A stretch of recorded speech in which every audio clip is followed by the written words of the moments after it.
ಇನ್ today's video ನಾವು Microsoft Word ಅಲ್ಲಿ font formatting ಹೆಂಗ್ ಮಾಡೋದಂತ ಕಲಿಯೋಣ. If you are beginner and just starting to learn Microsoft Word, ಈ ವಿಡಿಯೋ ನಿಮಗೆ ತುಂಬಾ ಯೂಸ್ಫುಲ್ ಆಗುತ್ತೆ ಅಂತ ಅನ್ಕೊಂಡಿದ್ದೀನಿ. ಸೊ ಇನ್ ಟುಡೇಸ್ ವಿಡಿಯೋ ನಾವು ಏನೇನ್ ಕಲಿಯೋಣ ಅಂತಂದ್ರೆ, ಫಾಂಟ್ ಟೈಪ್ ಅಂದ್ರೆ ಏನು ಮತ್ತು ಅದನ್ನ ಹೇಗ್ ಚೇಂಜ್ ಮಾಡೋದು. ಸೆಕೆಂಡ್, ಫಾಂಟ್ ಸೈಜ್ ಹೇಗೆ ಇನ್ಕ್ರೀಸ್ ಅಥವಾ ಡಿಕ್ರೀಸ್ ಮಾಡೋದು. ಥರ್ಡ್, ಟೆಕ್ಸ್ಟ್ ನ ಬೋಲ್ಡ್ ಹೆಂಗ್ ಮಾಡೋದು. ಫೋರ್ತ್ ಒನ್, ಟೆಕ್ಸ್ಟ್ ನ ಇಟಾಲಿಕ್ ಹೇಗ್ ಮಾಡೋದು. ಫಿಫ್ತ್, ಟೆಕ್ಸ್ಟ್ ಗೆ ಅಂಡರ್ಲೈನ್ ಹೇಗ್ ಮಾಡೋದು. ಆಮೇಲೆ ನೆಕ್ಸ್ಟ್, ಫಾಂಟ್ ಕಲರ್ ಹೇಗ್ ಚೇಂಜ್ ಮಾಡೋದು. ಅಂಡ್ ಫೈನಲಿ ಟೆಕ್ಸ್ಟ್ ನ ಹೈಲೈಟ್ ಹೇಗ್ ಮಾಡೋದು ಅಂತ ಕಲಿಯೋಣ.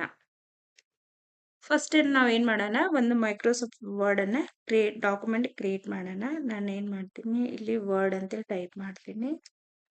ವರ್ಡ್ ಅಂತ ಟೈಪ್ ಮಾಡಿ ಸರ್ಚ್ ಬಾರ್ ಅಲ್ಲಿ ವರ್ಡ್ ಮೇಲೆ ಕ್ಲಿಕ್ ಮಾಡಿದ್ರೆ ನಮಗೆ ಒಂದು ಬ್ಲಾಂಕ್ ಡಾಕ್ಯುಮೆಂಟ್ ಕ್ರಿಯೇಟ್ ಆಗುತ್ತೆ. ಓಕೆ, ಈ ಒಂದು ವಿಡಿಯೋದಲ್ಲಿ ಫಸ್ಟ್ ನಾವು ಫಾಂಟ್ ಟೈಪ್ ಅಂದ್ರೆ ಏನಂತ ಹೇಳಿ ನೋಡೋಣ. ಏನು ಫಾಂಟ್ ಟೈಪ್ ಅಂದ್ರೆ ಏನ್ ನೋಡೋಣ. ಫಾಂಟ್ ಟೈಪ್ ಅಂದ್ರೆ ನಮ್ಮ ಟೆಕ್ಸ್ಟ್ ನ ಸ್ಟೈಲ್ ಅಥವಾ ಡಿಸೈನ್ ಚೇಂಜ್ ಮಾಡೋದು. ಅದಕ್ಕೆ ನಾವು ಏನಂತೀವಿ, ಫಾಂಟ್ ಟೈಪ್ ಅಂತ ಕರಿತೀವಿ. ಫಾರ್ ಎಕ್ಸಾಂಪಲ್, ಮೈಕ್ರೋಸಾಫ್ಟ್ ವರ್ಡ್ ಅಲ್ಲಿ Arial, Calibri, Times New Romans, ಹೀಗೆ different types of font type ಇರುತ್ತೆ. ಈಗ ನಾವು ಒಂದು ಸೆಂಟೆನ್ಸ್ ಟೈಪ್ ಮಾಡೋಣ. ಇಲ್ಲಿ ವರ್ಡ್ ಡಾಕ್ಯುಮೆಂಟ್ ಅನ್ನ just I will give some word. Welcome to Microsoft Word ಅಂತೇಳಿ ಒಂದು ನಾನು ಏನ್ ಮಾಡ್ತೀನಿ, ಸೆಂಟೆನ್ಸ್ ಕ್ರಿಯೇಟ್ ಮಾಡ್ತೀನಿ. ಈಗ ಇದೇನ್ ಮಾಡೋಣ, ಸೆಂಟೆನ್ಸ್ ಅನ್ನು ಸೆಲೆಕ್ಟ್ ಮಾಡೋಣ. ಸೆಲೆಕ್ಟ್ ಮಾಡಿ go to the home tab. This is a home tab. ಇಲ್ಲಿ ನಮ್ಗೆ ಫಾಂಟ್ ಇದೇನಂತಾರೆ, ಇದಕ್ಕೆ ಫಾಂಟ್ ಸ್ಟೈಲ್ ಇದು ಡ್ರಾಪ್ ಡೌನ್ ಇರುತ್ತೆ. ಇಲ್ಲಿ all different types of font style ಇರ್ತವೆ. ಓಕೆ, ಇಲ್ಲಿ ಏನ್ ಮಾಡೋಣ, ನಾವು ಫಾಂಟ್ ನಮ್ಗೆ ಯಾವ್ದು ಬೇಕೋ ನಾನು ಸೆಲೆಕ್ಟ್ ಮಾಡ್ತೀನಿ. ನಾನು ಏನ್ ಮಾಡ್ತೀನಿ ಇವಾಗ, ಓಕೆ, ಇದು ಕ್ಯಾಲಿಬ್ರಿ ಲೈಟ್ ಸೆಲೆಕ್ಟ್ ಮಾಡ್ಕೋತೀನಿ. ಸೊ ಇದೇನಾಯ್ತು, ಕ್ಯಾಲಿಬ್ರಿ ಲೈಟ್ ಅಂತ ಸೆಲೆಕ್ಟ್ ಆಯ್ತು. ಇಲ್ಲ ನನಗೆ ಇದು ಬೇಡ, ಟೈಮ್ಸ್ ನ್ಯೂ ರೋಮನ್ ಅಂತ ಸೆಲೆಕ್ಟ್ ಮಾಡ್ತೀನಿ. ಸೊ ಇಲ್ಲಿ ನೋಡಿ, ಟೈಮ್ಸ್ ನ್ಯೂ ರೋಮನ್ ಅಂತೇಳಿ ಸೆಲೆಕ್ಟ್ ಆಯ್ತು. ಸೊ ಇದೇ ತರ ನಾವೇನ್ ಮಾಡ್ಬೇಕು, ಫಾಂಟ್ ಸ್ಟೈಲ್ ಅನ್ನ ನಮ್ಗೆ ಯಾವ ಡಿಸೈನ್ ಬೇಕೋ, ಯಾವ ಸ್ಟೈಲ್ ಅಲ್ಲಿ ಬೇಕೋ ಅದೇ ತರ ನಾವು ಚೇಂಜ್ ಮಾಡ್ಕೋಬೇಕು. ನಾ ಏರಿಯಲ್ ಬ್ಲಾಕ್ ಮಾಡಿದ್ರೆ ಏರಿಯಲ್ ಬ್ಲಾಕ್ ಅಂತ ಚೇಂಜ್ ಆಗುತ್ತೆ. ಸೊ ಇದೇ ತರ ನಮ್ಗೆ ಯಾವ ಸ್ಟೈಲ್ ಬೇಕೋ ಆ ಸ್ಟೈಲ್ ಅಲ್ಲೇ ವರ್ಡ್ ಅನ್ನ ನಾವು ಚೇಂಜ್ ಮಾಡ್ಕೋಬಹುದು. ಸೊ ಇದೇ ತರ ನಮಗೆ ಈ ಸೆಂಟೆನ್ಸ್ ಆಗ್ಲಿ ವರ್ಡ್ ಆಗ್ಲಿ ನಮ್ಗೆ ಯಾವ ಫಾಂಟ್ ಸ್ಟೈಲ್ ಅಲ್ಲಿ ಬೇಕೋ ಆ ಸ್ಟೈಲ್ ಅಲ್ಲಿ ನಾವು ಫಾಂಟ್ ಟೈಪ್ ಅನ್ನ ಚೇಂಜ್ ಮಾಡ್ಕೋಬಹುದು. ಈಗ ನೆಕ್ಸ್ಟ್ ಏನ್ ಕಲಿಯೋಣ ನಾವು, ಫಾಂಟ್ ಸೈಜ್. ಫಾಂಟ್ ಸೈಜ್ ಅಂದ್ರೆ ಏನ, ನಮ್ ಟೆಕ್ಸ್ಟ್ ನ ದೊಡ್ಡದ ಅಥವಾ ಚಿಕ್ಕದನ್ನಾಗಿ ಮಾಡೋದು. ಅದಕ್ಕೆ ನಾವು ಫಾಂಟ್ ಸೈಜ್ ಅಂತ ಕರಿತೀವಿ. ಫಸ್ಟ್ ನಾವೇನ್ ಮಾಡೋಣ, ಈ ಸೆಲೆಕ್ಟೆಡ್ ಫಾಂಟ್ ಸೈಜ್ ಅನ್ನ ಏನ್ ಮಾಡೋಣ ನಾವು, I'll just change the style. I'll just keep it in New Roman ಅಥವಾ Calabri. Okay, this is our sentence which we have written. Okay, before. ಇಲ್ಲೇನ್ ಮಾಡೋಣ, ಇದನ್ನ ನಾವು ಸೆಲೆಕ್ಟ್ ಮಾಡೋಣ. ಸೆಲೆಕ್ಟ್ ಮಾಡಿಬಿಟ್ಟು ಹೋಮ್ ಟ್ಯಾಬ್ ಹೋಗ್ಬಿಟ್ಟು we are in home tab. So ಇಲ್ಲಿ font style ಇದ್ರ ಪಕ್ಕನೇ ಏನಿದೆ, ಫಾಂಟ್ ಸೈಜ್ ಇರುತ್ತೆ. ಸೊ ಇಲ್ಲಿ ನೋಡ್ತಿದ್ರೆ ಫಾಂಟ್ ಸೈಜ್. ಓಕೆ, ಇಲ್ಲೇನ್ ಮಾಡೋಣ ನಾವು, ನಮ್ಗೆ ಯಾವ ಸೈಜ್ ಅಲ್ಲಿ ಬೇಕೋ ಆ ಸೈಜ್. ಇಲ್ಲಿ ಸೆಲೆಕ್ಟ್ ಮಾಡಿರೋ ವರ್ಡ್ ಎಷ್ಟಲ್ಲಿದೆ, 11 ಸೈಜ್ ಅಲ್ಲಿ ಇದೆ. ಸೊ ನಮ್ಗೆ ಇಲ್ಲ, ನಮ್ಗೆ ದೊಡ್ಡದು ಬೇಕು ಅಂತಂದ್ರೆ ನಾವಿಲ್ಲಿ 10 ಆರ್ ಮಾಡ್ಕೊ 20. What ever we want. If I select 20, so font size ಏನಾಗುತ್ತೆ, ದೊಡ್ಡದಾಗುತ್ತೆ. ಓಕೆ, ಇಲ್ಲ ನಮ್ಗೆ ಚಿಕ್ಕದ್ ಬೇಕು ಫಾಂಟ್ ಸೈಜ್ ಅಂತಂದ್ರೆ ನಂಬರ್ ಅನ್ನ ಡಿಕ್ರೀಸ್ ಮಾಡ್ಕೊಂಡು ಹೋಗ್ಬೋದು. 10 ಇಡ್ತೀನಿ, ಚಿಕ್ಕದಾಯ್ತು. ಸೊ ಇಲ್ಲಿ ಏನಾಗುತ್ತೆ, ಫಾಂಟ್ ಸೈಜ್ ನಾವು ವರ್ಡ್ ಸೆಂಟೆನ್ಸ್ ಅಥವಾ ವರ್ಡ್ ಸೆಲೆಕ್ಟ್ ಮಾಡ್ಕೊಂಡು ಫಾಂಟ್ ಸೈಜ್ ಅನ್ನು ಚಿಕ್ಕದ್ ಮಾಡಿದ್ರೆ ಚಿಕ್ಕದಾಗುತ್ತೆ, ದೊಡ್ಡದಾಗಿ ಸೆಲೆಕ್ಟ್ ಮಾಡ್ಕೊಂಡ್ರೆ ದೊಡ್ಡದಾಗುತ್ತೆ. ಇಲ್ಲಿ ನೋಡ್ತೀವಿ ಇದೆಲ್ಲ.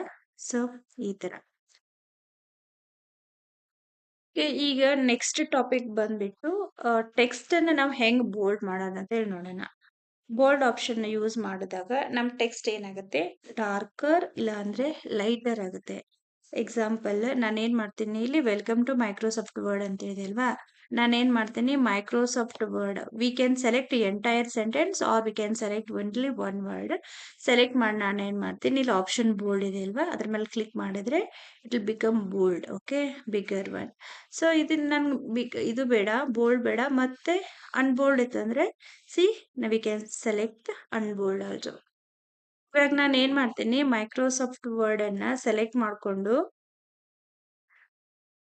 ಬೋಲ್ಡ್ ಆಪ್ಷನ್ ಮೇಲೆ ಕ್ಲಿಕ್ ಮಾಡ್ತೀನಿ. Okay, can see text became darker or else ಇಲ್ಲಿ ಅಂದ್ರೆ ಥಿಕ್ಕರ್ ಆಗುತ್ತೆ. ನಾನು ಏನ್ ಮಾಡ್ತೀನಿ ಈಗ ಬೋಲ್ಡ್ ಅಂತ ಹೇಳ್ಬಿಟ್ಟು ಸೆಲೆಕ್ಟ್ ಮಾಡ್ಕೊಂಡು ಬೋಲ್ಡ್ ಆಪ್ಷನ್ ಮೇಲೆ ಕ್ಲಿಕ್ ಮಾಡಿದ್ರೆ ಇದೇನ್ ವರ್ಡ್ ಏನಾಗುತ್ತೆ ಬೋಲ್ಡ್ ಆಗುತ್ತೆ. ನಾನು ಸ್ವಲ್ಪ ಟೆಕ್ಸ್ಟ್ ಸೈಜ್ ಅನ್ನ ದೊಡ್ಡ ಮಾಡ್ಕೊಂತೀನಿ. ಓಕೆ, ಇಷ್ಟ ಆಯ್ತು, ಬೋಲ್ಡ್ ಆಯ್ತು. ಈ ಬೋಲ್ಡ್ ಇದ್ದಿದ್ದು ನನಗಿದು ಬೋಲ್ಡ್ ಬೇಡ, ಲೈಟ್ ಆಗಿರ್ಬೇಕು ಅಂತಂದ್ರೆ ಅನ್ಬೋಲ್ಡ್ ಮಾಡ್ತೀನಿ. So became unbold. ಇದೇ ತರ ನಾವು ಬೋಲ್ಡ್ ಅನ್ಬೋಲ್ಡ್ ಅನ್ನು ಮಾಡ್ಬೋದು ಟೆಕ್ಸ್ಟ್. ನಮ್ ಕೀಬೋರ್ಡ್ ಅಲ್ಲಿ ಕೂಡ ಆಪ್ಷನ್ ಇದೆ ಬೋಲ್ಡ್ ಅನ್ಬೋಲ್ಡ್ ಮಾಡ್ಬೇಕಂದ್ರೆ ನಾವು ಟೆಕ್ಸ್ಟ್ ಅನ್ನ ಸೆಲೆಕ್ಟ್ ಮಾಡ್ಕೊಂಡು ಈ ತರ ಟೆಕ್ಸ್ಟ್ ಸೆಲೆಕ್ಟ್ ಮಾಡ್ಕೊಂಡು ಕೀಬೋರ್ಡ್ ಇಂದ ಕಂಟ್ರೋಲ್ ಬಿ ಪ್ರೆಸ್ ಮಾಡಿದ್ರೆ ಏನಾಗುತ್ತೆ ಸೆಲೆಕ್ಟೆಡ್ ಟೆಕ್ಸ್ಟ್ ಬಿಕೇಮ್ ಬೋಲ್ಡ್ ಆಗುತ್ತೆ. ಇಲ್ಲ ನಮಗೆ ಬೋಲ್ಡ್ ಬೇಡಪ್ಪ, ನಮಗೆ ಥಿಕ್ಕರ್ ಆಗಿ ನಾರ್ಮಲ್ ಆಗಿ ಬೇಕಂತಂದ್ರೆ ಅಗೇನ್ ಕಂಟ್ರೋಲ್ ಬಿ ಒತ್ತಿದ್ರೆ ನಾರ್ಮಲ್ ಸೈಜ್ಗೆ ಬರುತ್ತೆ. ಓಕೆ, ಈ ತರ ನಾವು ಬೋಲ್ಡ್ ಅನ್ಬೋಲ್ಡ್ ಅನ್ನ ಮಾಡ್ಕೋಬಹುದು. ಸೊ ಬೋಲ್ಡ್ ಆಪ್ಷನ್ ನ ಯೂಶುವಲಿ ಹೆಡ್ಡಿಂಗ್ಸ್ ಅಲ್ಲಿ ಇಂಪಾರ್ಟೆಂಟ್ ವರ್ಡ್ಸ್ ಅಂಡ್ ಇಂಪಾರ್ಟೆಂಟ್ ಇನ್ಫಾರ್ಮೇಶನ್ಗೆ ಯೂಸ್ ಮಾಡ್ತಾರೆ. ಸೊ ನಾವಿವಾಗ ಬೋಲ್ಡ್ ಬಗ್ಗೆ ತಿಳ್ಕೊಂಡ್ವಿ. ನೆಕ್ಸ್ಟ್ ಟಾಪಿಕ್ ಬಂದ್ಬಿಟ್ಟು ಇಟಾಲಿಕ್. ಓಕೆ, ಇಟಾಲಿಕ್ ಅಂತಂದ್ರೆ ಏನು? ಈಗ ಇಟಾಲಿಕ್ ಆಪ್ಷನ್ ನ ಅಪ್ಲೈ ಮಾಡಿದ್ರೆ ಏನಾಗುತ್ತೆ, ನಮ್ಮ ಟೆಕ್ಸ್ಟ್ ಸ್ಲೈಟ್ಲಿ ಸ್ಲ್ಯಾಂಡ್ ಆಗುತ್ತೆ. ಓಕೆ, ಈಗ ನಾನು ಏನ್ ಮಾಡ್ತೀನಿ ಟೆಕ್ಸ್ಟ್ ನ ಸೆಲೆಕ್ಟ್ ಮಾಡ್ಕೊಂಡು okay I just select hold text hold sentence. ನಾನು ಏನ್ ಮಾಡ್ತೀನಿ ಇಟಾಲಿಕ್ ಬಟನ್ ಮೇಲೆ ಕ್ಲಿಕ್ ಮಾಡ್ತೀನಿ ಆಯ್ತಾ. ಸೊ ಇಲ್ಲಿ ಏನಾಯ್ತು whole entire text became like slant ತರ ಆಯ್ತು, ಇಟಾಲಿಕ್ ಆಗಿ ಕನ್ವರ್ಟ್ ಆಯ್ತು. ಈಗ ಇಟಾಲಿಕ್ ಶಾರ್ಟ್ ಕಟ್ ನಾವು ಕೀಬೋರ್ಡ್ ಇಂದನೇ ಯೂಸ್ ಮಾಡ್ಕೋಬಹುದು. ಕಂಟ್ರೋಲ್ ಐ ಮಾಡಿದ್ರೆ ಲೈಕ್ ನಾನು ಅಗೇನ್ ನಾರ್ಮಲ್ ಸೈಜ್ ತರ್ತೀನಿ ಇದನ್ನ. ಸೊ ಫ್ರಮ್ ಕೀಬೋರ್ಡ್ ನಾನು ಏನ್ ಮಾಡ್ತೀನಿ ಕಂಟ್ರೋಲ್ ಎ ಸೆಲೆಕ್ಟ್ ಮಾಡುತ್ತೆ, ಕಂಟ್ರೋಲ್ ಐ ಮಾಡಿದ್ರೆ it became italic. Okay, and this is shortcut key from keyboard. So italic ನ ಯೂಶುವಲಿ ಪರ್ಟಿಕ್ಯುಲರ್ ವರ್ಡ್ಸ್ ಅಥವಾ ಸೆಂಟೆನ್ಸ್ಗೆ ಎಂಪಸೈಸ್ ಕೊಡಕ್ಕೆ ಯೂಸ್ ಮಾಡ್ಕೋತಾರೆ. ಓಕೆ, ನೆಕ್ಸ್ಟ್ ಟಾಪಿಕ್ ಬಂದು ಅಂಡರ್ಲೈನ್ ಬಗ್ಗೆ ತಿಳ್ಕೊಳ್ಳೋಣ. ಅಂಡರ್ಲೈನ್ ಅಂದ್ರೆ ನಮ್ ಟೆಕ್ಸ್ಟ್ ನ ಕೆಳಗಡೆ ಒಂದು ಲೈನ್ ಬರುತ್ತೆ ನೋಡಿ, ಅದನ್ನ ಅಂಡರ್ಲೈನ್ ಅಂತ ಕರಿತೀವಿ. ಎಕ್ಸಾಂಪಲ್ ನಾನು ಇದನ್ನ ಸೆಲೆಕ್ಟ್ ಮಾಡ್ಕೊಂಡು ಕಂಟ್ರೋಲ್ ಯು ಅಂತ ಕೀಬೋರ್ಡ್ ಇಂದ ಪ್ರೆಸ್ ಮಾಡ್ಬೋದು, ಇಲ್ಲಿ ಅಂಡರ್ಲೈನ್ ಆಯ್ತು. ಫ್ರಮ್ ಕಂಟ್ರೋಲ್ ಕೀಬೋರ್ಡ್ ಇಂದನೂ ಪ್ರೆಸ್ ಮಾಡ್ಕೋಬಹುದು. ಹಿಂಗ್ ಸೆಲೆಕ್ಟ್ ಮಾಡ್ಕೊಂಡು ಒಂದು ಟೆಕ್ಸ್ಟ್ ಸೆಲೆಕ್ಟ್ ಮಾಡ್ಕೊಂಡು ಇಲ್ಲಿ ಬಟನ್ಸ್ ಇದೆ ಅಲ್ವಾ ಹೋಮ್ ಟ್ಯಾಬ್ ಅಲ್ಲಿ, ಇದ್ರ ಮೇಲೆ ಕ್ಲಿಕ್ ಮಾಡಿದ್ರು ಕೂಡ ಅಂಡರ್ಲೈನ್ ಆಗುತ್ತೆ. ಸೊ ಇದನ್ನ ನಾವು ಅಂಡರ್ಲೈನ್ ರಿಮೂವ್ ಮಾಡ್ಬೇಕಂತಂದ್ರೆ ಕಂಟ್ರೋಲ್ ಬಿ ಪ್ರೆಸ್ ಮಾಡಿದ್ರೆ ಅಂಡರ್ಲೈನ್ ಹೋಗ್ಬಿಡುತ್ತೆ. ನಮ್ ಇಲ್ಲ ಕಂಟ್ರೋಲ್ ಬೇಕ್ ಅಂಡರ್ಲೈನ್ ಅಂತಂದ್ರೆ ಕಂಟ್ರೋಲ್ ಯು ಅನ್ನ ಯೂಸ್ ಮಾಡ್ಕೋಬಹುದು. ಓಕೆ, ಸೊ ಅಂಡರ್ಲೈನ್ ನ ಇಂಪಾರ್ಟೆಂಟ್ ವರ್ಡ್ಸ್ ಅಥವಾ ಹೆಡ್ಡಿಂಗ್ಸ್ ನ ಎಂಪಸೈಸ್ ಮಾಡೋಕೆ ಯೂಸ್ ಮಾಡ್ಕೋತಾರೆ. ಓಕೆ, ಈಗ ನೆಕ್ಸ್ಟ್ ಟಾಪಿಕ್ ಬಂದ್ಬಿಟ್ಟು ಫಾಂಟ್ ಕಲರ್. ಫಾಂಟ್ ಕಲರ್ ಅಂದ್ರೆ ನಮ್ ಟೆಕ್ಸ್ಟ್ ನ ಕಲರ್ ಚೇಂಜ್ ಮಾಡೋದು. ಓಕೆ, ಫಸ್ಟ್ ನಾವು ಟೆಕ್ಸ್ಟ್ ನ ಸೆಲೆಕ್ಟ್ ಮಾಡ್ಕೋಬೇಕು. ನಾನು ಏನ್ ಮಾಡ್ತೀನಿ ಇಲ್ಲಿ ಟೆಕ್ಸ್ಟ್ ನ ಸೆಲೆಕ್ಟ್ ಮಾಡ್ಕೋತೀನಿ ಕಂಟ್ರೋಲ್ ಎ ಅಂತ ಹೇಳ್ಬಿಟ್ಟು. ನಾ ಹೋಮ್ ಪೇಜ್ ಹೋಗ್ತೀನಿ, ಇಲ್ಲಿ ಹೋಮ್ ಪೇಜ್ ಅದೇ ಅಲ್ವಾ. ಸೊ ಇಲ್ಲಿ ಎ ಅಂತ ಹೇಳಿದೆ ನೋಡಿ ಇಲ್ಲಿ. ಓಕೆ, ಇದೇನ್ ಮಾಡುತ್ತೆ ನಮ್ ಟೆಕ್ಸ್ಟ್ ನ ಕಲರ್ ಚೇಂಜ್ ಮಾಡುತ್ತೆ. ಯಾವ ಕಲರ್ ಕೊಡ್ಲಿ, ಯಾವ್ದೋ ಒಂದು ಕಲರ್. ಸೊ ಡಾರ್ಕ್ ಬ್ಲೂ ಕೊಟ್ಟಿದ್ದೀನಿ. ಓಕೆ, ಈ ಕಲರ್ ಅಲ್ಲಿ ನಮ್ಗೆ ಯಾವ ಕಲರ್ ಬೇಕೋ ಡ್ರಾಪ್ ಡೌನ್ ಬರುತ್ತಲ್ವಾ, ಈ ನಮ್ಗೆ ಯಾವ ಕಲರ್ ಬೇಕೋ ಆ ಕಲರ್ ಕೊಟ್ರೆ ನಮ್ ಫಾಂಟ್ ಕಲರ್ ಏನಾಗುತ್ತೆ ಚೇಂಜ್ ಆಗುತ್ತೆ. ಈ ಡಿಫ್ರೆಂಟ್ ಕಲರ್ಸ್ ನ ಕೂಡ ನಾವಿಲ್ಲಿ ಕೊಟ್ಕೋಬಹುದು. As I said, okay, we have different colours. We can colour the text whatever colour we want. Similarly ನಾವು ಬ್ಲೂ ಅಥವಾ ಗ್ರೀನ್ ಅಥವಾ ಬೇರೆ ಬೇರೆ ಕಲರ್ ನ ಕೂಡ ನಾವು ಟೆಕ್ಸ್ಟ್ ಗೆ ಕೊಡಬಹುದು. ಎಂಟೈರ್ ಟೆಕ್ಸ್ಟ್ ಬೇಡ ನನ್ಗೆ ಒಂದೊಂದು ಟೆಕ್ಸ್ಟ್ ಗೆ ನಾನು ಡಿಫ್ರೆಂಟ್ ಡಿಫ್ರೆಂಟ್ ಕಲರ್ ಕೊಡ್ತೀನಿ ಅಂತಂದ್ರೂ ಕೊಟ್ಕೋಬಹುದು. ಈ ತರ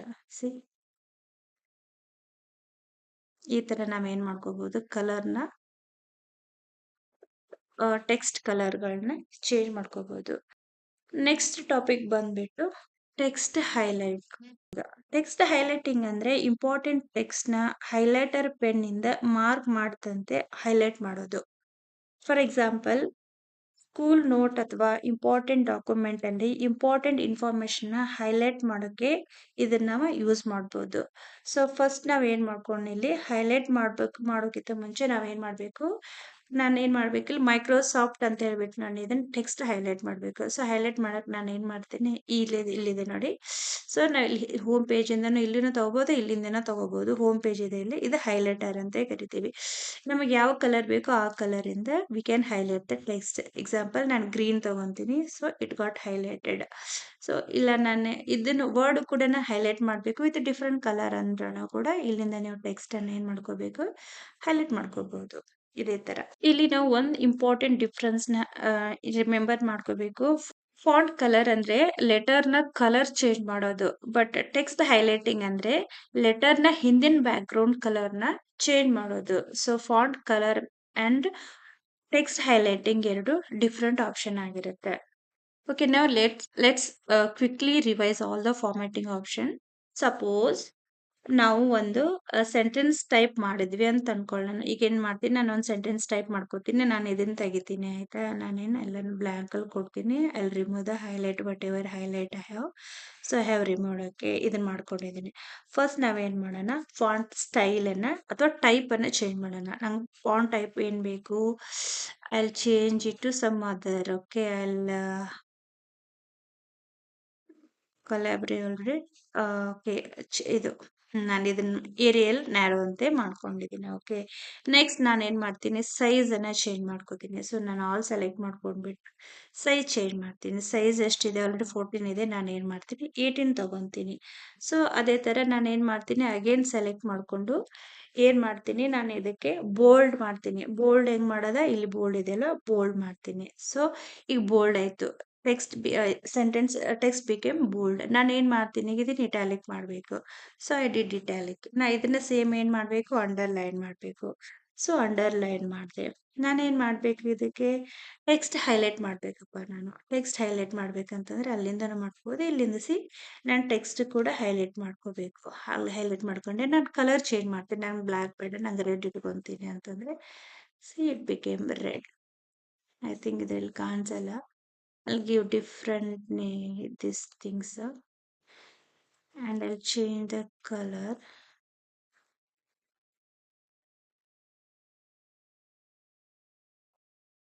ಓಕೆ, ನಾ ಕಲರ್ ಫಾಂಟ್ ಇದ್ರಲ್ಲಿ ಏನ್ ಮಾಡಿದೆ, ನಾನು ಫಾಂಟ್ ಟೈಪ್ ಚೇಂಜ್ ಮಾಡಿದೆ, ಸೈಜ್ ಚೇಂಜ್ ಮಾಡಿದೆ, ಬೋಲ್ಡ್ ಮಾಡಿದೆ, ಇಟಾಲಿಕ್ ಮಾಡಿದೆ, ಅಂಡರ್ಲೈನ್ ಕೂಡ ಮಾಡಿದೆ, ಅಂಡ್ ಹೈಲೈಟ್ ಮಾಡಿದೆ, ಟೆಕ್ಸ್ಟ್ ಕಲರ್ ಕೂಡ ಮಾಡಿದೆ. ಓಕೆ, ಸೊ ಈ ತರ ಡಿಫ್ರೆಂಟ್ ಫಾರ್ಮ್ಯಾಟಿಂಗ್ ಆಪ್ಷನ್ ನ ಯೂಸ್ ಮಾಡಿ ನಾವು ನಮ್ಮ ಡಾಕ್ಯುಮೆಂಟ್ ನ ಮೋರ್ ಅಟ್ರಾಕ್ಟಿವ್, ಕ್ಲಿಯರ್ ಮತ್ತು ಈಸಿ ಟು ರೀಡ್ ಡಾಕ್ಯುಮೆಂಟ್ ಅನ್ನಾಗಿ ಮಾಡಬಹುದು. ಸೊ ನಾವು ಇವತ್ತಿನ ಈ ವಿಡಿಯೋದಲ್ಲಿ ನಾವು ಮೈಕ್ರೋಸಾಫ್ಟ್ ವರ್ಡ್ ಫಾಂಟ್ ಫಾರ್ಮ್ಯಾಟಿಂಗ್ ಬಗ್ಗೆ ತಿಳ್ಕೊಂಡ್ವಿ. ಏನೇನ್ ನಾವು ಇವತ್ತಿನ ವಿಡಿಯೋದಲ್ಲಿ ತಿಳ್ಕೊಂಡ್ವಿ ಅಂತಂದ್ರೆ, as I told, font type, font size, bold, italic, underline, font colour and text highlighting ಬಗ್ಗೆ ತಿಳ್ಕೊಂಡ್ವಿ. These are very basic and important formatting options in Microsoft. Okay, these are very basic and important formatting options in Microsoft Words. So if you are beginner, practice these options by opening Microsoft Word and typing some sentences. It's very useful to create the important document in the Microsoft Words. ನಿಮಗೆ ಈ video useful ಅನಿಸಿದ್ರೆ please like ಮಾಡಿ, share ಮಾಡಿ ಮತ್ತು subscribe ಮಾಡಿ. ಹೀಗೆ ಈ ವಿಡಿಯೋನ ನಿಮಗೆ ಫ್ರೆಂಡ್ಸ್ಗೆ ಮತ್ತು ಫ್ಯಾಮಿಲಿ ಜೊತೆ ಶೇರ್ ಮಾಡಿ. Thank you for watching. Next ವಿಡಿಯೋದಲ್ಲಿ ಮೈಕ್ರೋಸಾಫ್ಟ್ ವರ್ಡ್ನ ಇನ್ನೂ ಕೆಲವು ಯೂಸ್ಫುಲ್ ಫ್ಯೂಚರ್ ಬಗ್ಗೆ ಕಲ್ಕೊಳ್ಳೋಣ. Until then, take care and keep learning. Thank you.